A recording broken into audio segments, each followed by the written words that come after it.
உங்களுடைய தங்கம், வெள்ளி, வைர நகைகளை உடனே செல் பண்ணுமா?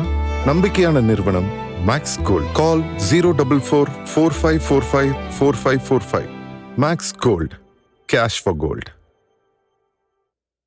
என்னதாம்பா அந்த படத்துல இருக்குது அப்படின்னு ஒரு பெரிய ஆவல் எல்லாருக்கும், எனக்கும் சேர்த்துதான். அதனால தான் இன்னைக்கு காலை காட்சி அந்த படத்தை போய் பார்த்துடலாம். TN 2026. காரணம் என்னன்னா, விஜயுடைய அரசியல் அப்பட்டமாக இமிட்டேட் பண்ணி எடுக்கப்பட்டுள்ளதா, ட்ரோல் பண்ணப்பட்டுள்ளதா, அல்லது கடுமையான விமர்சனம் செய்யப்பட்டுள்ளதா அப்படின்னு அதனுடைய டீசர், ட்ரெய்லர், அப்புறமா சம்மந்தப்பட்ட ப்ரெஸ் மீட்லாம் வந்தப்போ அதெல்லாம் ஒன்றுமே கிடையாதுங்க. விஜய் ஒரு சிங்கம், ஒரு சிறுத்தை, ஒரு புலி, அவரை போய் நாங்கள் டச் பண்ணுவோமா, ஆச்சா போச்சா அப்படின்லாம் சொல்லிட்டு இருந்தாங்க. சரி, என்னதான் படம் சொல்லியிருக்கு, என்னதான் படத்தில் இருக்குதுன்ட்டு TN 2026 போய் பார்த்தோம். தம்பி ராமையா ஒரு 1000 ஏக்கர் பண்ணையார், இல்லது ஒரு ஜமீன்தார், ஒரு 1000 ஏக்கருக்கு ஒரு மிடுக்கா இருக்கிற ஒரு ஆள். அவர் காலில் விழுந்தாலே ரூபா நோட்டு கொடுக்கக்கூடிய ஒரு நபர். அவர்கிட்ட ஒரு நடிகரை பற்றி பேசுகிறாங்க, பயங்கரமாக பேசுகிறாங்க. அடுத்த எம்ஜிஆர் அப்படின்றாங்க. அவர் சுருன்னு பார்க்க ஆரம்பிச்சிடறாரு. எம்ஜிஆரோட மிக தீவிர ரசிகர் அவர்.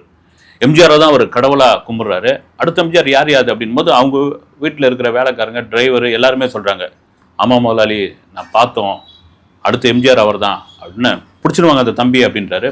பார்த்தீங்கன்னா நம்ம நட்டி குல்குந்து குமார் அப்படின்னு ஒரு வடக்கன், அவர் தமிழ் சினிமாவில் முதல் முறையாக அறிமுகமாகிறாரு. இவருக்கு பார்த்த உடனே பிடிச்சி போயிடுது. தமிழே கூட தத்தி பேசுகிறாரு, பயங்கரமாக பேசுகிறாரு, தத்தி.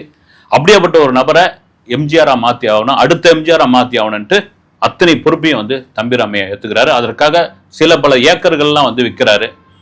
குல்குந்து குமார் ஆகிய நட்டி எம்ஜிஆர் ஆனாரா? சில பல ஏக்கர்கள் விற்ற தம்பி ராமையா ஏன் இதை பண்ணாரு? இதுதாங்க இந்த படத்துடைய கதை, ஃபர்ஸ்ட் ஆஃப் கதை.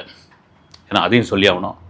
சரி, இதில் விஜய் அரசியல், அதே மாதிரி கெட்டப்பு, தாவேக்கா, அப்புறமா சினிமாக்கார பயல, நீ வந்தையா, நடிச்சையா, அதோட போனியா, நாடால விரும்பலாமா நீ அப்படின்னு ரெடின் கிங்ஸ்லி பேசுன அந்த வசனம் ஒரு சீமான் மாதிரி இருக்காரா. ரெண்டாவது பார்த்தீங்கன்னா தம்பி ராமையோடைய கெட்டப்பு, அந்த சட்டையில் போட்டுக்கிற அந்த உருவப்படம் இவர் புஷி ஆனந்தை ஞாபகப்படுத்துகிறாரா?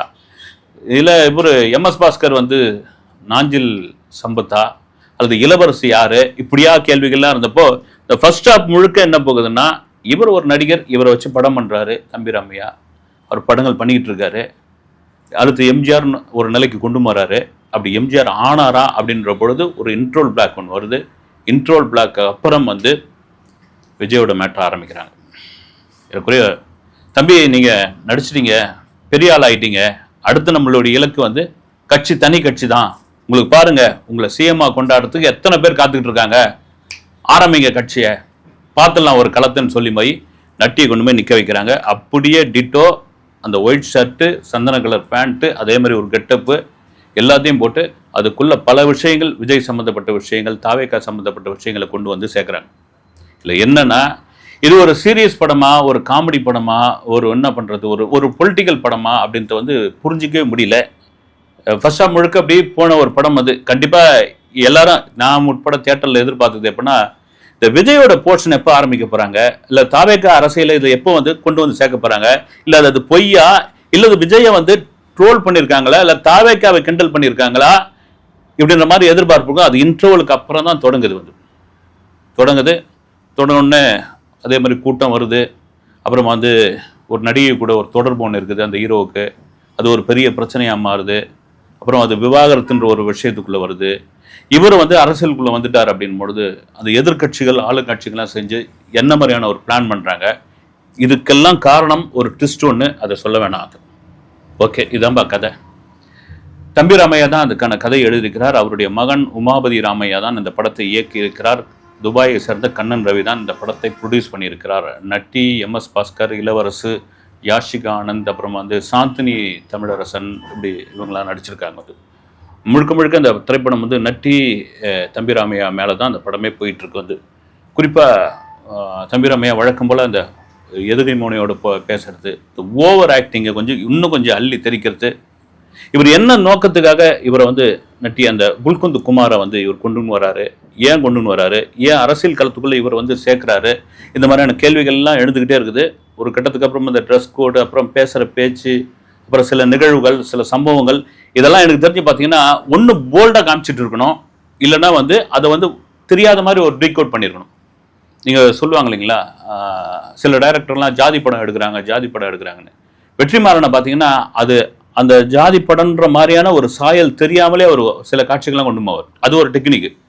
இல்லைன்னா சில டைரக்டர் மாதிரி ஆமாயா இதுதான்யா, ஆமா இப்படிதான்யா அப்படின்ற மாதிரி அப்படியே போல்டா அடிச்சு விட்டுருவாங்க. நீ என்ன வேணாலும் பண்ணிக்கோ, டயலாக் உட்பட. ஆனால் இந்த படத்துல ரொம்ப பார்த்து இதை பண்ணா பிரச்சனை ஆகுமா, இதை பண்ணாம விட்டா தெரியாம போயிடுமா, இதை செய்யலாமா, இதை செய்ய வேணாவா அப்படின்னு கொண்டு போய் கடைசியில ஒரு கட்டத்துக்கு அப்புறம் வந்து சீக்கிரமா முடிங்க படத்தை, இதுதான் தெரிஞ்சு போச்சு இல்லை. ஏன்னா இது விஜய் அரசியல பேசக்கூடிய ஒரு படம் தான். அது எல்லாருமே சொல்லிட்டு இருந்தாங்க, ஜனநாயகன் படத்தை முடக்கிட்டீங்க நீங்க, இந்த படத்தை எப்படிப்பா நீங்க ரிலீஸ் பண்ணிருக்கீங்க, தேர்தலுக்கு முன்ன வந்து அரசியல் சம்பந்தப்பட்ட பேசுற படமா இருக்குது அப்படின்ட்டு ஜனநாயகன் வந்து ஒரு ஒரு கட்டத்தில் வந்து கட்டுப்பாட்டுக்குள்ள போயிடுச்சு. இந்த படம்லாம் பார்த்தீங்கன்னா விட்டுருக்கீங்கன்னு. ஏன்னா ஜனநாயகனே இப்போ லீக் ஆகி போச்சு, அதை பற்றி தனியாக பேசுவோம். சரி ஓகே, ஒட்டுமொத்தமாக இந்த படம் என்ன சொல்லுது அப்படின்னு. விஜய் நல்லவர் தான்பா, அவரை சுற்றி இருக்கிறவங்களாம் கொஞ்சம் ஜாக்கிரதையாக இரு, அவ்வளோதாங்க. இதுக்கப்புறம் எதையும் சொல்லவே வேணாம், சொன்னால் சஸ்பெண்ட் போயிடும். அதை தாண்டி இந்த படம் 2 மணி நேரம் 20 நிமிஷத்துக்கு மேலே போகுது. முதல் ஹாஃப்லாம் பார்த்தீங்கன்னா ஒரு காமெடியா அல்லது வந்து இந்த குல்குந்த் குமார் என்ன பண்ண போகிறார், ரெண்டாவது அந்த நட்டி பேசுகிற அந்த வசனங்கள்லாம் வந்து ஒரு நார்த்து வடக்கன் கலந்து பேசுகிற அந்த தமிழ்லாம் வந்து ரசிக்கும்படியாக இருக்குது. அந்த முதல் பட ஹீரோவுக்கு என்ன மாதிரியான இதெல்லாம் ட்ரீட் பண்ணுவாங்க இந்த தமிழ் சினிமாவில். அந்த ஹீரோ அப்படி வளர்ந்த பிறகு அப்படி வந்து கட்டி அணைச்சி அப்படி தூக்கி போய் அந்த இடத்துல உட்கார வச்சு அவருக்கு என்னென்ன வேணும்னோ அதெல்லாம் செய்வாங்கன்ற மாதிரி சினிமாவில் உள்ள சில விஷயங்கள்லாம் சொல்லியிருக்காங்க. அதையெல்லாம் மீறி இதில் ஒரு கிளைக்கதை சொல்லியிருக்கலாமோ. ஏன்னா ஒரே நேர்கோட்டில் இந்த கதை போகிறதுனால அங்கங்கே சின்ன சின்ன தொய்வுலாம் ஏற்படுது. இதெல்லாம் மாரி மற்ற ஆர்டிஸ்ட்லாம் இப்போ எம்எஸ் பாஸ்கர்லாம் நடிச்சிருக்காரு, ஓகே, அவருக்கு இன்னும் கூட தீனி போட்டு நடிக்க வச்சிருக்கலாம். இளவரசெல்லாம் கொஞ்சம் அடக்கி வாசிச்சிருக்காரு. இதெல்லாம் தாண்டி முழுக்க நட்டி மேலே தான் அந்த கதை போகுது. இது என்னன்னா நட்டி கூட பல பேட்டிகள்லாம் சொல்லியிருந்தார் வந்து, நான் விஜய் சாருடைய மிகப்பெரிய ஃபேன், என்னுடைய நண்பர், அப்புறமா அவருடைய யூத் படத்தில் தான் நான் வந்து முதல் இதுவாக அறிமுகமானேன், அப்புறமா அது புலி படத்தில் நான் அப்படி ஒர்க் பண்ணேன், அவருக்கு நெருக்கமான வந்து இந்த நட்பு இதெல்லாம் இருந்துகிட்டு இருக்கு அப்படின்னு பொழுது இதை எப்படி ஒத்துக்கிட்டாரு அப்படின்ற ஒரு கேள்வி இருக்குது. கண்டிப்பாக வந்து ரசிகர்களுக்கு சின்ன கோவத்தை நட்டி மேலே வரும், கண்டிப்பாக வருவாங்க. அதை வந்து கிளைமேக்ஸில் பேலன்ஸ் பண்ணுறாரு உமாபதி ராமையா. அதை தாண்டி இதை ஏங்க நீங்கள் இப்படி பண்ணீங்க அப்படின்ற ஒரு கேள்வி இருக்குல்ல, அது வரும். இப்போ இந்த காலகட்டத்துக்கு இந்த நேரத்துக்கு இந்த படம் ஏன் அவசியமா அப்படின்னு. நீங்கள் ஒருத்தரை கிண்டல் பண்ணுறீங்க அப்படின்னா இறங்கி ஒருத்தரை சகட்டு மாரி கிண்டல் பண்ணணும், இன்னும் கிண்டல் பண்ணாமல் போற்றி புகழணும். ரெண்டும் கட்டாமல் பண்ணலாமா வேணாவா அப்படின்னு நகர்த்திக்கின்னு போகிற படமாக இந்த படம் இருக்குது. இந்த படத்தில் தர்புகா சிவாவுடைய இசை அங்கங்கே நமக்கு கொஞ்சம் தொய்வை ஏற்படுத்தும் போதெல்லாம் பிரமாதமாக இது பண்ணுது. டெக்னிக்கலாக அந்த படம் நல்லா இருக்குது. அதை தாண்டி இன்னும் சுவாரஸ்யமாக எடுத்துருக்கலாமே இந்த படம் அப்படின்னு நான் பார்த்த தியேட்டரில் ஒரு சில விஜய் ரசிகர்லாம் இருந்தாங்க, கொந்தளிச்சு போயிட்டாங்க. வெளியே அந்த மைக்கு நீட்டி ஃபஸ்ட் ஷோவுக்கான பப்ளிக் பைட்ஸ் எடுத்தப்போ கொந்தளிக்க ஆரம்பித்து இது பண்ணாங்க. இதில் அப்படி ஒன்றும் பெரிய ரியாக்ட் பண்ண வேண்டிய அவசியம்லாம் கிடையாது. ஏன்னா எலெக்ஷன் நெருங்கிடுச்சு. நீங்கள் ரியாக்ட் பண்ணிங்கன்னா அது படத்துக்கு மிகப்பெரிய ப்ளஸ்ஸாக மாறும். ரியாக்ட் பண்ணலைனாலும் ஒன்றும் இதுவாக கிடையாது வந்து ஓகே. ஏன்னா எனக்கு தெரிஞ்சு பெரிய டபுள் மீனிங் வசனமோ ரத்தமோ அல்லது வந்து ஒரு ஆபாசமான காட்சியே இல்லை. போய் பார்க்குறவங்க பார்த்துட்டு வரலாம். விஜய் ரசிகர்கள் கூட போய் என்னதான் நம்ம தலைவரை வந்து இது பண்ணியிருக்காங்க, கிண்டல் பண்ணியிருக்காங்க, என்னதான் வந்து அவரை பற்றியான அரசியல் பேசியிருக்காங்க அப்படின்றது போய் பார்க்கலாம். மற்றபடி பார்த்தீங்கன்னா இது ஒரு பிரமாதமான ஒரு அரசியல் சட்டையர் படம் அப்படின்லாம் நீங்கள் சொல்லிட முடியாது வந்து.